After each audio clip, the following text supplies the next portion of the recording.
You're listening to the Intuitive Souls podcast. I am your host, Erica Russo, and this podcast is designed to educate, inspire, and enlighten. Let's wake up together.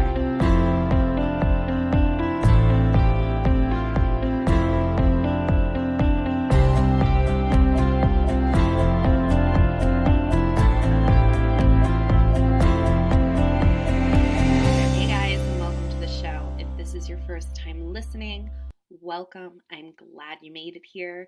If you have been listening for a while, thanks for coming back. Thanks for listening to me talk about the things that I love and the things that I want everyone to know about. You guys are freaking awesome. And also, thank you so much for all of the kind reviews on iTunes. You guys are amazing for taking the time out of your busy lives to just say a couple of kind words. I really, really appreciate it. It makes my heart happy, and I read every single one. So please, thank you, and know that I am just so grateful for you guys. So this week, what are we talking about this week? We are talking some good stuff. I asked Erin Call to come on, who is a women's empowerment coach, and she really is super badass about talking about being a mompreneur and just kind of owning your stuff and bringing spirituality into your everyday practice. And we just kind of talk about how she incorporates spirituality and how she handles being a busy mom of three and having a coaching business. So I'm really super excited. If you are a mompreneur, if you are, dealing with the stress of just life and, juggling a job and 3 kids or 2 kids or whatever, this is a great, great show for you to listen to.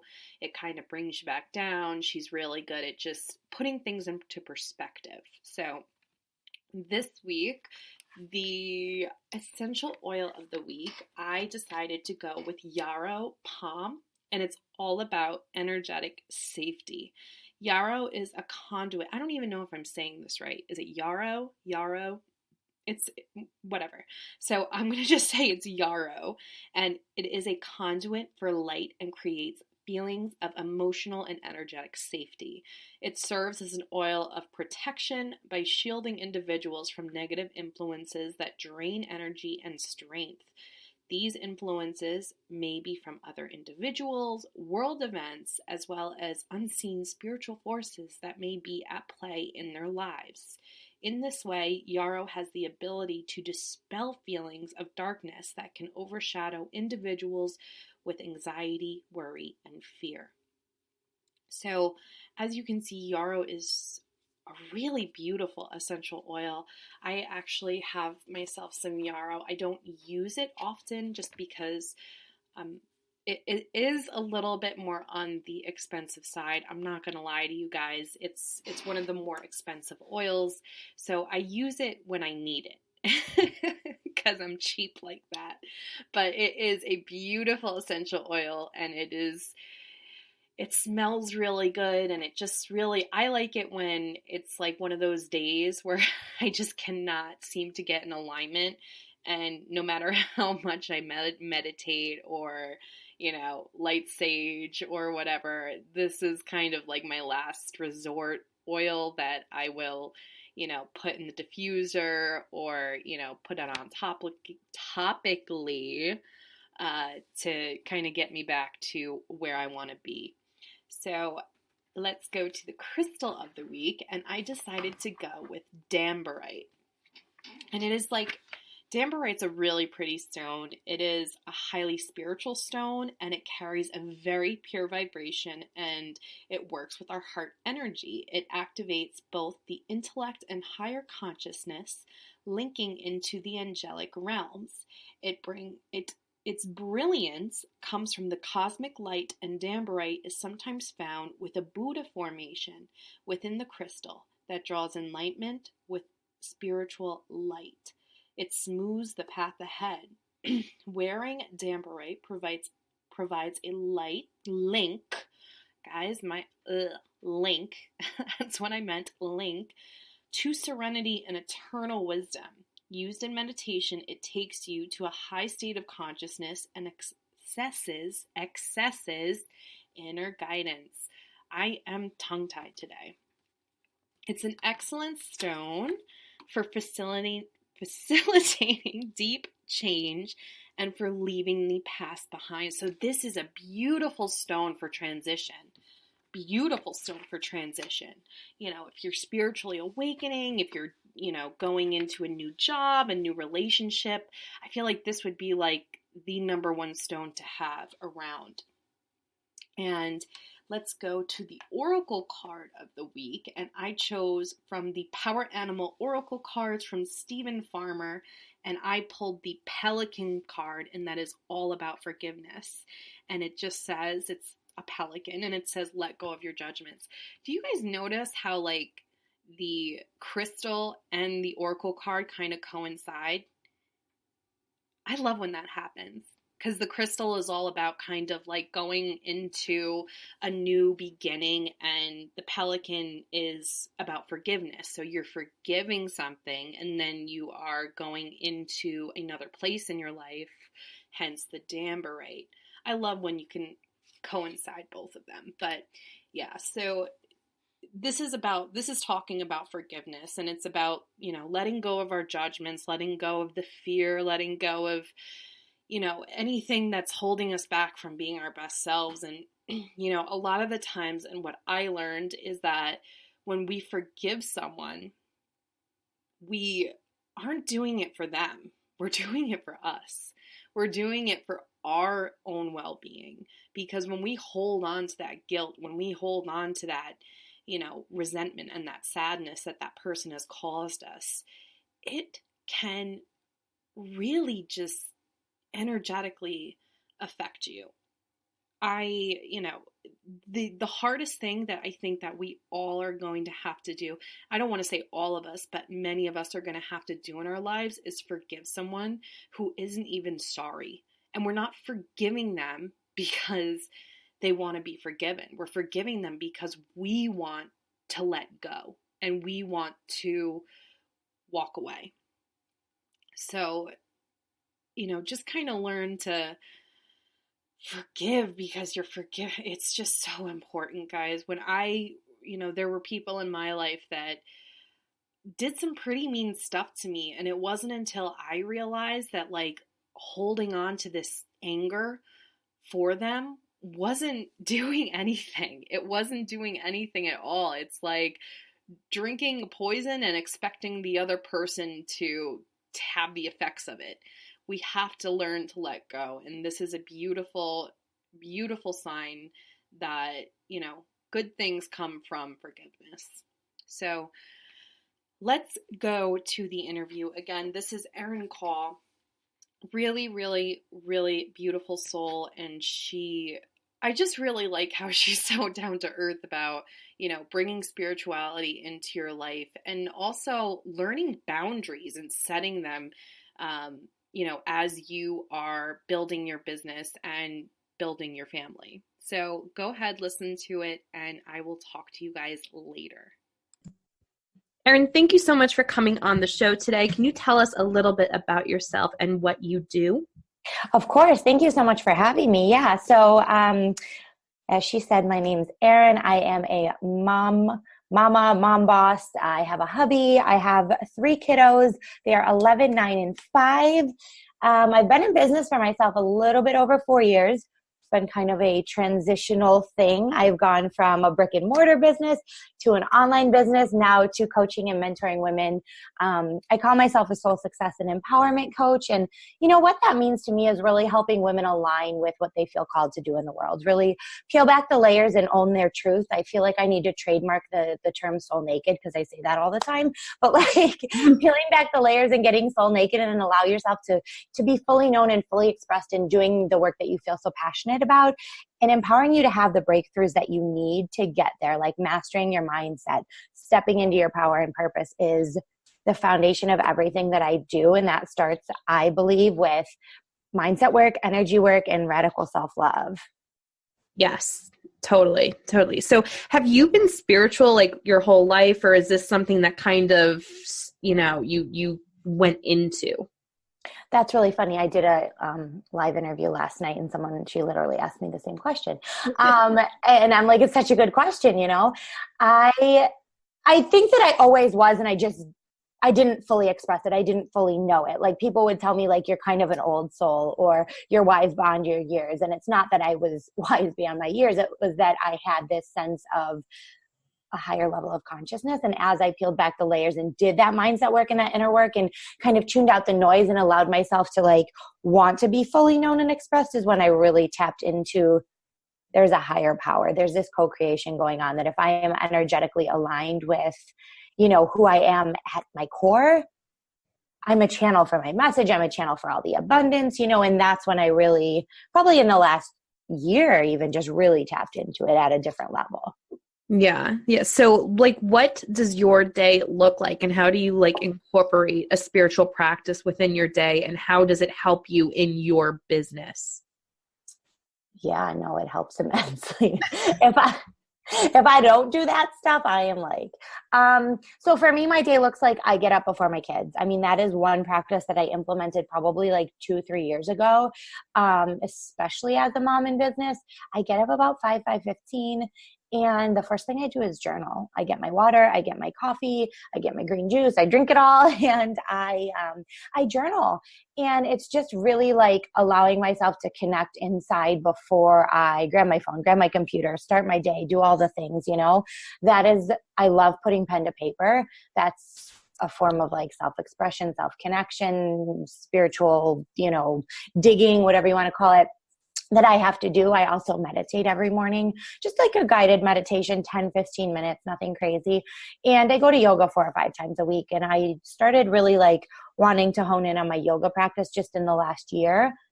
And I'm telling you, like that in itself, every lesson I learn there transcends life and business. Every connection I make there, I come home and I'm like, I feel like a different human being. So that's been really huge for me as well. But if I don't do those, if I don't refill my spirit and my soul and my energy, my downloads, my inspiration, the energy I show up in for my kids, for my business, for my husband, for myself is like depleted. Yeah. Yeah. That's something that I don't want to say I'm struggling with, but I just become more aware of it that like I do wake up before my kids. It's something that I learned I'd have to do just to kind of function at a positive level. Like I need that time before my day starts, before, you know, all hell breaks loose and we have to, you know, get them ready for school, get them on the bus. So I do that. I don't even leave my bed without meditating. But, you know, I was realizing I like caught myself, like as soon as I was waking up, I would check my phone and I would check my emails and I would check, you know, my Facebook and my Instagram. And I was like, I have to stop that. Like I almost need to like turn my phone off and I have to give myself like a half hour or even an hour of, you know, my soul time is what I call it. And that's like my meditation. That's me, you know, sitting there in my gratitude journal. And that's me, you know, pulling a card for myself. And then that's when I will, you know, turn on to the outside world. But it really is like, we have to be so consciously aware of that because we're doing this, you know, we're working from home for a reason. You know what I mean? Like we want to have a quality of life. We want to be there for our children and we just need to like keep on checking ourselves. Totally. Yeah. It's this level of awareness of knowing what you need and listening to what you need and, not letting yourself get sucked into like, that was the first thing I did was like, I'm going to remove the phone in the morning. Like I honestly generally don't touch it until I take the kids to school, which is about 7:30. Because my day is drastically different when I don't. You don't need to tune in and start the scroll game or the checking the email or like get turned on immediately when you wake up. Like you need to allow yourself to ease into this is how my day is going to go. I'm going to decide how it's going to be. Yeah, that's so true because it's always like, I feel like, especially with online businesses, like there's so many people that are like on their freaking phones. Like they don't stop. And, we have to remember why we're doing this online business to have that luxury of, you know, being able to come and go as we please and not be attached to our phones. And that was something that like, especially when, it really is like, you have to be so cautious of it because, social media is great and it's amazing. And we, it's wonderful to spread your message that way, but it's totally something that, we have to limit ourselves with, because it does. I feel like a lot of the times, like, it can almost screw with your alignment. If you're like watching too many people, it can really kind of like screw with you. So you have to be mindful of it. Totally. Yeah, I always tell my clients that I'm like, consume versus create. There's a difference, right? Ooh, like you can only consume so much before it's not serving you anymore, right? So like, be conscious of what you're consuming and be more focused on what you're creating. Because like, if we think of like activating our next level, what does she value? Like, what are the things that she values? If she does this because when you make 10K, when you make 20K, when you make 30K, whatever, like, she values the freedom, the time freedom, the energy to do the things she desires to do. Well, you have to step into her energy now, which means you have to have that certainty of like, I am creating this, I'm putting it out there. People are going to want to consume it and pay me for it, right? Like, and I have that belief. So I'm going to put this out there and then I'm going to take a deep breath and walk away, and I'm going to go do the things that refill my cup so then I can spend time creating the next thing today, or, energetically pouring into my clients or whatever. Like, if then we have to step into that next level before the universe can catch up, right? Like, we have to go first. Yes. I love that. You said consume, but consume versus creation, you said? Yeah, I always say consume versus create. Yeah, so like, how much do you consume versus how much do you create? If you're consuming more than you're creating, that is a problem. Oh, I love that. I absolutely love that. Yes. So what do you do as far as like creation is concerned? Like, what are crystals or rituals that you use before you really get into like that creative mindset? It's funny that you asked that, because I'm just really delving into all of that. One thing that I do, and people seem to like love this, I call them universal rants. But like, before I get on a call with a client, I literally say a prayer to the universe saying like, I'm so grateful to be in this energetic space. I'm going to meet her where she's at. Like, thank you for allowing me to be a channel for my message. Please, please allow me to show up for her and hold space for her in the way that she needs from me today, and blah, blah, blah. Like, I go on this entire rant for like a minute. Mm-hmm. And that in itself, and I do it throughout the day too, not just before I get on a call with a client. Like, anytime I see like an angel number, so if it's like 1111 or 1212 or whatever, I go on a universal rant, thanking the universe for like what I haven't yet received, but acting as if I have received it already, and like how I'm gonna call in the next client, how I'm gonna, be a channel for my message or a light worker or whatever. So that has been really powerful for me. I love that. I do have crystals. I generally, and I'm not too into them yet, I generally just have them sitting in here and feel like that's part of like my energetic space. I do sage. So like, when my energy's funky, I sage. I have that sitting right there. When I start my work day, I turn my salt lamp on, I burn incense, and I use a lot of essential oils. So like, even just sometimes you'll see me when I'm sitting here, I like rub them on me. And I ground, like, I love grounding. So I go outside barefoot all the time. And sometimes I'll just sit outside barefoot and journal, and just feeling like those are the ways in which I feel connected. I'm not like super, I need a specific ritual. Kind of let my soul guide me and do what feels good. Right. Yeah. Yeah. What oils are you working with right now? Oh my gosh, I feel like I have so many, but some of the ones that I have are like that I love the most are like roller blends. Like, a couple of my girlfriends sell doTERRA, like the essential oils. And so she'll always give me it, and she'll say, okay, this one is for like clarity. And this one of them actually smells like a perfume, and it's like beautiful. It's like earthy. And then this one is for dreaming and inspiration and stuff. So I just like roll those on. I mean, I diffuse in my house. What's the one that's, purity, for the air purity. I have a couple other new ones. One smells like licorice. Oh. But those are the blends I like, because the blends, like, she'll just tell me like, this is for that, this is for that. And I'm like, okay, perfect. Like, I love this. Yeah. Like, I'll do elevation before I do readings. Yeah. I do serenity, because that one, like, in the morning and at night, because that's like very calming to me. And my kids even have the like thinker blends, and they put on before school and stuff like that. On guard too. That's the one that I feel like that's the one that smells like licorice, I think. It smells like cinnamony.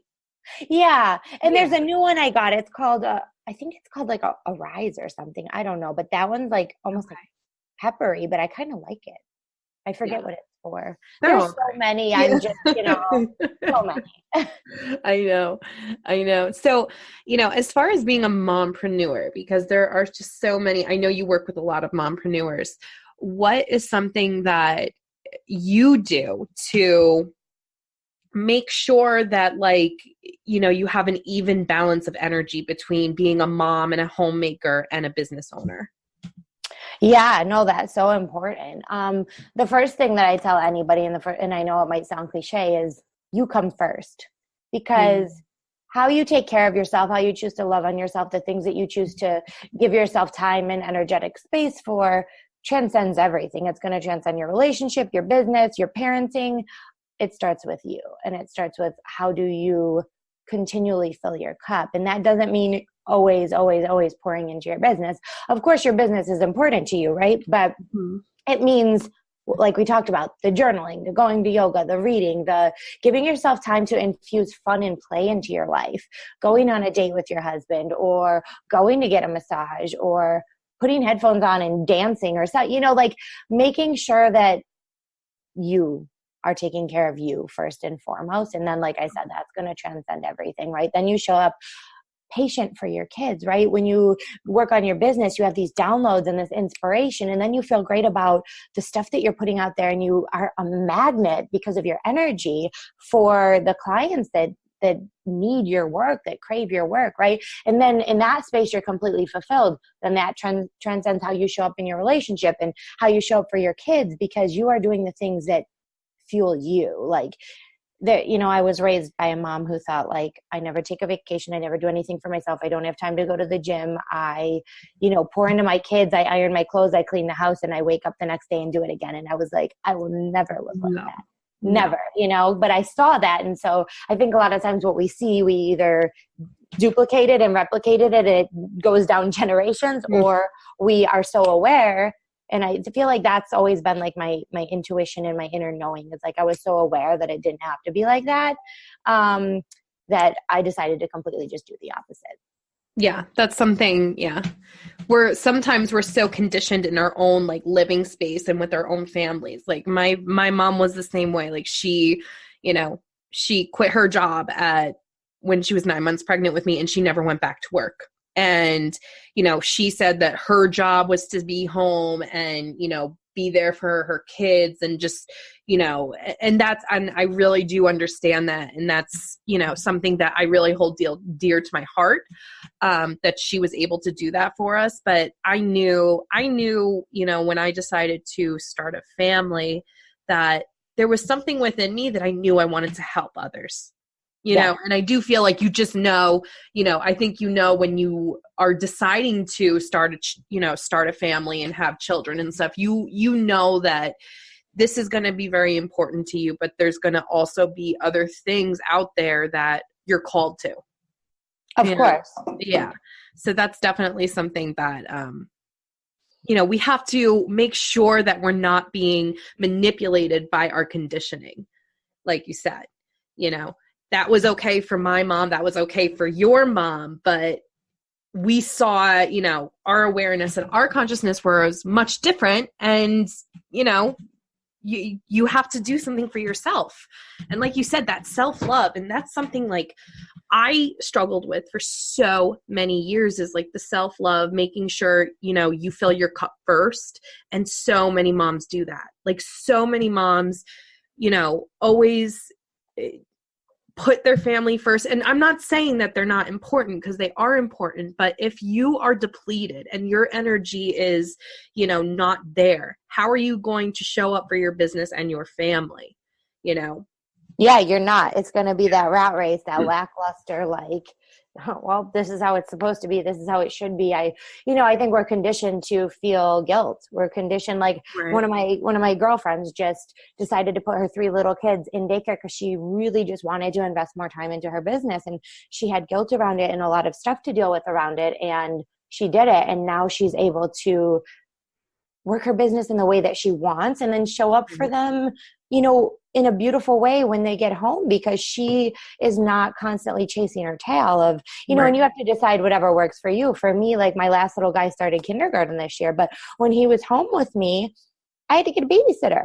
I had to ask for help. I had to delegate, because the reality is that, like, you know, some people judge this, but I didn't want to be a full-time mom. Like, I loved being with my kids. I loved the freedom to say, today's Monday and we're going to do something together. Like that's amazing. But that wasn't like, that was never my dream, was to be like full-time stay-at-home mom, you know? So it's honoring what your desires are and knowing that you're safe no matter what those desires are. And you don't have to feel guilt, and you don't have to feel like there's any shoulds or have to, because what works for her may not work for you. Right. And that may not be what you want.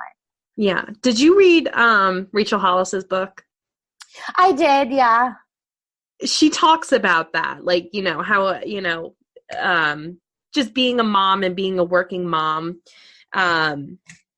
you know, and how it's so different for every mom, and we have to stop putting judgment upon stay-at-home moms versus working moms versus working from home moms. Like, we all love our kids, you know, and it is so different, and we don't know what these other moms are going through. We don't know what they signed up for in this lifetime. So that is something that I really try to, you know, I try to incorporate it, you know, when I meet somebody, because, you know, sometimes working from home isn't for everybody, and owning a business is not for everybody. And sometimes working while having children doesn't work for you and your family, and that's okay. Everybody's so different, and we have to have respect for everybody and how they, you know, decide to live their life and how they raise their children. So that's super, super important. So powerful. Yeah, absolutely. Yeah. So if you are, okay, I'm going to try to phrase this in a different way. So if there is somebody listening right now that is kind of struggling with the juggle of being a mom, being a business owner, and just kind of finding their purpose in life, what are 3 things that you would tell this person? Number 1 is clarity and alignment and a vision. I guess that's 3 things, but they kind of all go together. Like, before you can make any decision about what direction you're going in, before you can decide, like, these are the limiting beliefs that I have, you know, these are the, you know, things I need to shift. This is what I need to work on. Like, you need to get some clarity around what it is that you desire to do. So I would say remove the noise, whether that means you have to remove yourself from social media, whether you have to kind of like distance yourself from, whether that's just mentally or energetically or actually physically, distance yourself from what everybody else is doing and tune in. Like, if you could envision yourself with your, you know, money wasn't an issue, time wasn't an issue, if you could envision yourself doing exactly what you want to be doing, like, what would your day like? What would your day be like? What would you be doing? Like, who would you be with? How would that feel, right? Like, really visualizing that so you can get some clarity and alignment on what you desire to do. And then from there, okay, in order to create that, what are we going to do? Like, what shifts are we going to make? What does success look like for me? Once you define that, you can say, okay, you know, what can I shift in my mind? What's holding me back? What can I shift in my mind to wrap myself around the fact that, like, this is completely and 100% possible for me? You're going to have to make some adjustments. You're probably going to have to create some boundaries, right? So boundaries would probably be the next thing. To not be afraid to ask for help, so that you can then step into that reality, create boundaries, meaning for me, I'm 100% not available to do all the housework. I'm 100% not available to do everything for the kids. And I'm 100% not available to do all the chores and all the running around. My husband's my partner. I asked for help because I needed it. And it wasn't, I mean, he was always very helpful. It wasn't always 100% like that, but speak up. Speak up for what you want, right? And I guess the third thing that I would say would be trying to think what's most important. There's so many things. Get alignment, create boundaries, and really, like, give yourself permission. I mean, a lot of it is about giving ourselves permission, right? Giving ourselves permission to not feel the guilt around your desires, right? Release those things, right? Start somewhere. It doesn't have to be perfect. take the messy action. You're going to feel the fear. Like, it's not going to ever go away. You're always going to have some amount of fear around stepping into that next level of you, honoring, your vision and what you want to do. But take the messy action. Like, I promise you, you can't fall on your face. You're always supported. And if you believe you're always supported, then whatever messy action you take, you're going to learn from, you're going to move forward, and you're going to slowly step into that next level version of you that's creating that reality. But you can't sit and think about it. You have to do the things too, right? There's a beautiful balance of masculine and feminine, and of taking the messy action and also surrendering. That was beautiful. That was so beautiful. I was like, that was a lot. I know, but like you said, like, there's so much more we can even like blurt out right now. But those are really some things that that hits home for me too, especially with like the part where it's like you are not 100% available all the time. I love that. And I started doing the affirmation because, we're at this point in my life, my husband's also an entrepreneur. So he is opening up another business, and he's not here because he's doing most of the construction. So it's pretty hectic here for me. Just with the housework and everything like that. And I just started saying to myself when I'm like sitting there with like no clean laundry, dishes, and I just say to myself, and I say it out loud, I'm doing the best I can do. I'm doing the best I can do. And that really just kind of shifts the energy to a place of just, I want to say just like acceptance of, the present moment, because we all deal with it. You know what I mean? Like, we all deal with it. And if someone here is going to sit, if someone's going to say, they have this successful business and they have a clean house and their kids are well behaved and everybody's good and everything is perfect with butterflies and rainbows, no, I don't buy it. It doesn't add up because I'm doing it. You know what I mean? You're doing it. You see that you need help in different places. And we have to realize that we're human. I think that's like the number one thing is like this perfection, the wanting of like this perfect reality or this perfect picture, perfect life is something that when you're an entrepreneur, I think a lot of entrepreneurs are perfectionists, and that's why they're entrepreneurs, but we have to let that go, that image of being absolutely perfect all the time between family, personal, and business, because it's just not real. Embrace the mess, For sure. And I love when you say like, I'm doing the best I can.